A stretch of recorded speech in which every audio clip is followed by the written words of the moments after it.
DYFI മാറണമെന്നും DYFI ഒരു ഉജ്ജ്വലമായ യുവജന സംഘടനയായി വളരണമെന്നും ആഗ്രഹിക്കുന്ന ഒരാളാണ് ഞാൻ.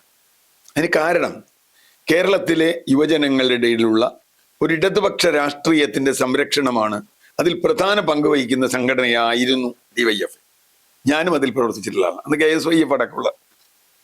അപ്പൊ തീർച്ചയായും ഒരു ഇടതുപക്ഷ യുവജന സംഘടന നിലനിൽക്കണം എന്നാഗ്രഹിക്കുന്ന ആളെന്ന നിലയിൽ അതിനെ ക്രിട്ടിക്കലായി കാണാനാണ് ഞാൻ ആഗ്രഹിക്കുന്നത്. ഡിവൈഎഫ്ഐ തന്നെ അവരുടെ റിപ്പോർട്ടിൽ ഇപ്പൊ പുറത്തു വന്ന വിവരങ്ങൾ അനുസരിച്ച് തുടർഭരണം ഉണ്ടായതോടുകൂടി ഡിവൈഎഫ്ഐ ശിഥിലമാവുകയായിരുന്നു എന്ന് പറയുന്നുണ്ട്. അത് സത്യമാണ്. കാരണം ഒരു യുവജന സംഘടന എപ്പോഴും ഒരു പ്രതിപക്ഷത്തിന്റെ റോളാണ് നിർവഹിക്കേണ്ടത്. ജനകീയ സമരങ്ങൾക്കൊപ്പം നിൽക്കുകയും സർക്കാരിനെ മുൾമുനയിൽ നിർത്തുകയും. കാരണം സർക്കാരിന് ഒരു കറക്റ്റീവ് ഫോഴ്സ് ആയിട്ട് കേരളത്തിൽ ഡിവൈഎഫ്ഐയും ഒരു ഘട്ടത്തിൽ യൂത്ത് കോൺഗ്രസ് പോലും അങ്ങനെ ഒരു റോൾ ചെയ്തിരുന്നു 70കളിൽ.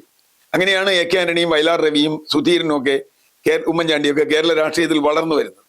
യൂത്ത് കോൺഗ്രസിനെ ഒരു പ്രധാന ഒരു ടൂളാക്കി ഉപയോഗിച്ചു. അത് കഴിഞ്ഞ് ഡിവൈഎഫ്ഐ വന്നു. വളരെ ഗംഭീരമായ പ്രവർത്തനം ഡിവൈഎഫ്ഐ പല കാര്യങ്ങളും കാഴ്ചവെച്ചു. പക്ഷെ കഴിഞ്ഞ 10 കൊല്ലമായി ഡിവൈഎഫ്ഐക്ക് എന്തു സംഭവിച്ചു എന്ന്, അത് പാർട്ടിയുടെ കുഴപ്പമാണെന്ന് ഞാൻ പറയില്ല. പാർട്ടി ഒരു കുഴപ്പമുണ്ട്, ഇതിനെ പൂർണ്ണമായും പാർട്ടിവൽക്കരിച്ച ഒരു യുവജന സംഘടനയ്ക്ക് ഇങ്ങനെ മുമ്പോട്ട് പോകാൻ പറ്റില്ല.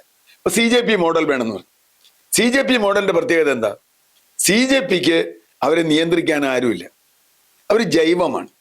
ഒരു വിഷയം വന്നാൽ ആ വിഷയത്തോട് ജൈവമായി പ്രതികരിക്കാൻ അവർക്ക് പറ്റും. അവർക്ക് ഇതുകൊണ്ട് ഏതെങ്കിലും പാർട്ടിക്ക് തെരഞ്ഞെടുപ്പിന് ഗുണമുണ്ടാവുമല്ലോ ദോഷം ഉണ്ടാവുമോ എന്ന് പറയണ്ട. അതാണ് CJP സമരത്തിന്റെ ഏറ്റവും പ്രധാനപ്പെട്ട കാര്യം. ഈ സമരം മുമ്പോട്ട് പോയാൽ അത് BJPക്ക് ഗുണാവോ കോൺഗ്രസിന് ഗുണാവോ വേറെ ആർക്കെങ്കിലും ഗുണാവോ എന്നവരാലോചിച്ചിട്ടില്ല. കക്ഷി രാഷ്ട്രീയത്തിന് അതീതമായി നിൽക്കുന്ന ജനകീയ പ്രസ്ഥാനമായി യുവജന സംഘടനകൾ മാറണം. അങ്ങനെ മാറാൻ ഡിവൈഎഫ്ഐക്ക് കഴിഞ്ഞില്ല എന്ന് മാത്രമല്ല, കഴിഞ്ഞ 10 വർഷവും കേരളത്തിൽ നടന്ന ഒരു ജനകീയ പ്രക്ഷോഭത്തിലും ഡിവൈഎഫ്ഐയെ കണ്ടില്ല എന്നതാണ്. മാത്രമല്ല, ഇവിടെ ജനകീയ പ്രക്ഷോഭങ്ങൾ ഇഷ്ടം പോലെ ഉണ്ടായി, നിരവധി സമരങ്ങൾ ഉണ്ടായി. ഇപ്പൊ ഉദാഹരണത്തിന് ആശാ സമരം വന്നു. ആശാ സമരം ഒരു CJP മോഡൽ വന്ന ഒരു സമരമാണ്. ആ സമരത്തിനോട് ഡിവൈഎഫ്ഐയുടെ നിലപാടെന്താ? ഗവൺമെന്റിനെതിരാണെങ്കിൽ, ഗവൺമെന്റ് മാത്രമല്ല പിണറായിക്ക് എതിരാണെങ്കിൽ അവരെ എതിർക്കുക എന്നതായി. ഗവൺമെന്റിനോ പാർട്ടിക്കോ അല്ല, പിണറായി സംരക്ഷണ സേനയായി ഡിവൈഎഫ്ഐ മാറി എന്നത് തന്നെയാണ് അതിന്റെ സത്യം. ഇനിയിപ്പോ ഡിവൈഎഫ്ഐ മാറണമെങ്കിൽ പാർട്ടി അതിന്റെ ഹാൻഡ് വിടണം. ഇവിടെയുള്ള ജനകീയ സമരങ്ങളിൽ വരുമ്പോൾ ഒരു കുഴപ്പമുണ്ട്. പാർട്ടിയെ ഡിഫെൻഡ് ചെയ്തുകൊണ്ടാണ് വരണമെങ്കിൽ ഈ ജനകീയ സമരങ്ങളൊക്കെ നിങ്ങൾ നടന്നപ്പോൾ കഴിഞ്ഞ കാലത്ത് നിങ്ങൾ എവിടെയായിരുന്നു എന്ന് ചോദിക്കില്ലേ? ഓരോ സമരവും ഇപ്പൊ കേരളയിൽ സമരം വന്നു, ആളുകളുടെ ഇതുപോയ സമരം വന്നു. അപ്പൊ നിരവധി ചെറുതും വലുതുമായ സമരങ്ങൾ കേരളത്തിൽ നിന്ന്, പാറമടകളുടെ വിഷയമായാലും ദേശീയപാതയുടെ വിഷയമായാലും നിരവധി സമരങ്ങൾ വന്നില്ല ഇവിടെ. ഈ സമരങ്ങളിലൊക്കെ എവിടെയായിരുന്നു ഡിവൈഎഫ്ഐ? ഡിവൈഎഫ്ഐയുടെ റോൾ എന്തായിരുന്നു? സർക്കാരിനെ ഡിഫെൻഡ് ചെയ്യുക, പിണറായിയെ ഡിഫെൻഡ് ചെയ്യുക. പിണറായി വിജയൻ ഡിഫെൻസീവ് ടീമായി മാറി ഡിവൈഎഫ്ഐ. അവിടെയാണ് പ്രശ്നമുള്ളത്. ഇപ്പൊ പിണറായി വിജയൻ ഇപ്പോഴും പാർട്ടി നേതൃത്വത്തിൽ തുടരുകയാണ്. ഇപ്പൊ ഡിവൈഎഫ്ഐ തിരുത്തുക എന്ന് പറയുമ്പോൾ പാർട്ടി തിരുത്തും എന്ന് നമ്മൾ കേട്ടിരുന്നു. പാർട്ടി തിരുത്തിയോന്ന് എനിക്ക് മനസ്സിലായിട്ടില്ല. എന്റെ മുമ്പിലൊന്നും തിരുത്തിയിട്ടില്ല. വീണ്ടും പിണറായി എന്ന ദൈവവും ഗോവിന്ദൻ എന്ന പൂജാരിയുമായിട്ട് തന്നെയാണ് പാർട്ടി മുമ്പോട്ട് പോകണേ. അതിൽ വേറെ ഒരു വ്യത്യാസം ഉണ്ടായിട്ടില്ല.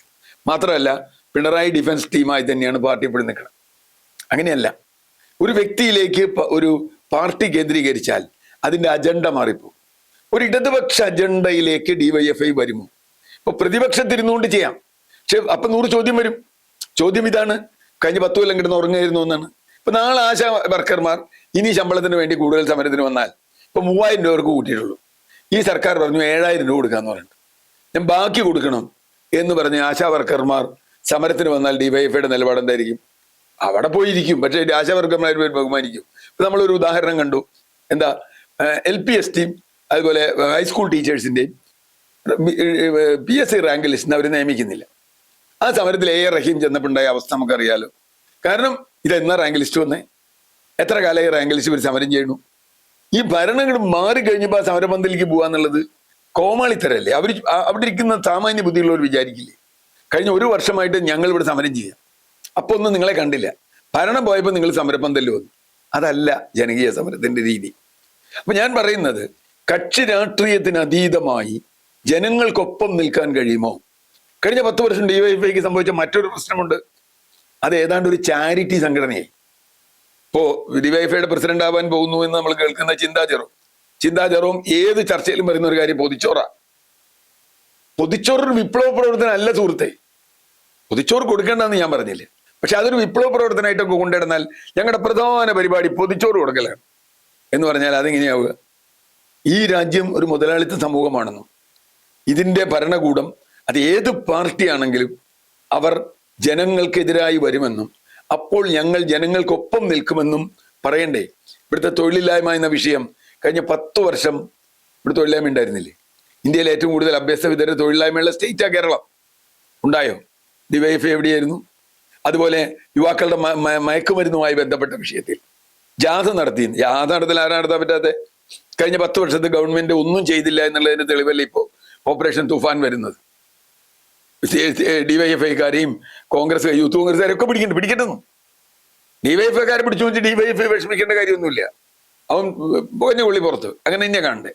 അപ്പൊ പ്രശ്നം കഴിഞ്ഞ 10 വർഷം ചെയ്തതിന്റെ അതിന്റെ ബാഗേജ്, ആ ബാഗേജ് ബാക്കിലുണ്ടാവും.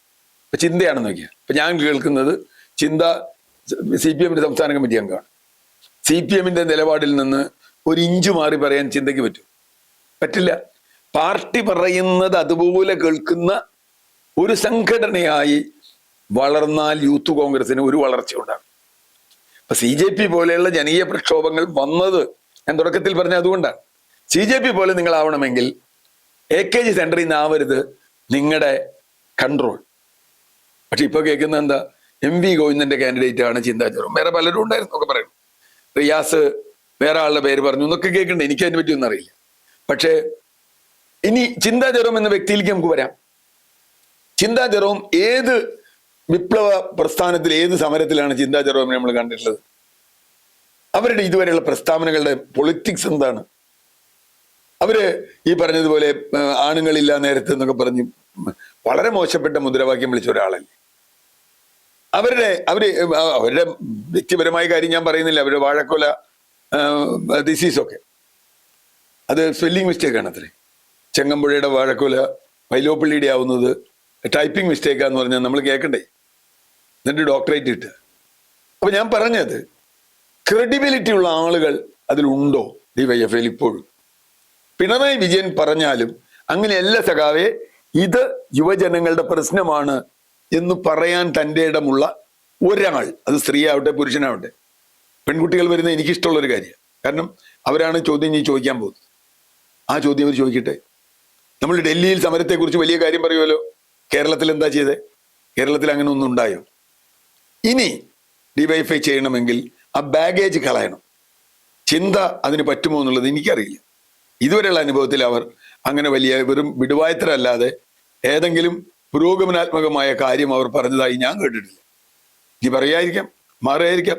പക്ഷേ AKG സെന്ററിന്റെ കഴുത്തിൽ കയറ്, AKG സെന്ററിന്റെ നിയന്ത്രണത്തിൽ കയറാണ് കഴുത്തിൽ കിടക്കുന്നതെങ്കിൽ നിങ്ങൾക്ക് ഒരു വിപ്ലവ പ്രസ്ഥാനമാവാൻ പറ്റില്ല. കാരണം അത്രയധികം വലതുപക്ഷവൽക്കരിക്കപ്പെട്ട ഒരു പാർട്ടിയായി CPM മാറിയിരിക്കുന്നു. വളരെ ഏകാധിപത്യപരമായ ഒരു പാർട്ടിയായി മാറിയിരിക്കുന്നു. ഇപ്പോഴും ഒരു പുതിയ അജണ്ടയും അവരുടെ ചിത്രത്തിലില്ല. ഈ സതീശനെ ചീത്ത പറയുന്ന ഒരു അജണ്ടയൊന്നുമില്ല, അതുകൊണ്ടൊരു കാര്യമില്ല. അതിനൊക്കെ അപ്പുറത്ത് ഒരു ഇടതുപക്ഷ അജണ്ട വയ്ക്കാൻ പറ്റുമോ? ആദ്യം വേണ്ടത് ഞങ്ങൾക്ക് തെറ്റുപറ്റി എന്ന് പറയലാണ്. കഴിഞ്ഞ 10 വർഷമായി ഇപ്പൊ ഇന്റേണൽ റിപ്പോർട്ടിൽ വന്നു എന്നൊക്കെ പറഞ്ഞ് പത്രങ്ങൾ കൊടുക്കണ്ടേ? എനിക്കറിയില്ല. അത് പരസ്യമായി പറയണം, പബ്ലിക്കായി ജനങ്ങളോട് പറയണം. 10 വർഷം ഞങ്ങൾ ഉറങ്ങുകയായിരുന്നു, പാർട്ടി ഞങ്ങളെ നിയന്ത്രിക്കുകയായിരുന്നു. ഇനി ഞങ്ങൾ അതിന് നിൽക്കില്ല, ഞങ്ങൾ യുവാക്കളാണ്, യുവശക്തിയായി ഞങ്ങൾ മുമ്പോട്ട് വരും എന്ന് പറയാനുള്ള തൻ്റെ ഇടം ഡിവൈഎഫ്ഐക്ക് ഉണ്ടെങ്കിൽ, ഞാൻ നേരത്തെ പറഞ്ഞ പോലെ പിണറായി പ്രതിരോധ സേനയല്ലാതെ ഡിവൈഎഫ്ഐ നിന്നാൽ അതിന് സാധ്യതയുണ്ട്. യുവാക്കൾക്ക് 100 കണക്കിന് പ്രശ്നങ്ങളുണ്ട്, ജനങ്ങൾക്ക് പ്രശ്നങ്ങളുണ്ട്. പ്രശ്നങ്ങൾ കൂടിക്കൊണ്ടേയിരിക്കും ഏത് ഗവൺമെന്റ് വന്നാലും. അത് പരിസ്ഥിതി ആയാലും, സാമൂഹ്യ വിഷയങ്ങളായാലും, സ്ത്രീകൾക്കെതിരായ അതിക്രമങ്ങളായാലും, മയക്കുമരുന്നായാലും, മറ്റ് വിഷയങ്ങളായാലും, അതിലൊക്കെ ഡിവൈഎഫ്ഐ സ്വതന്ത്ര നിലപാടെടുക്കാൻ തയ്യാറാണെങ്കിൽ നമുക്ക് മുമ്പോട്ട് പോകാം.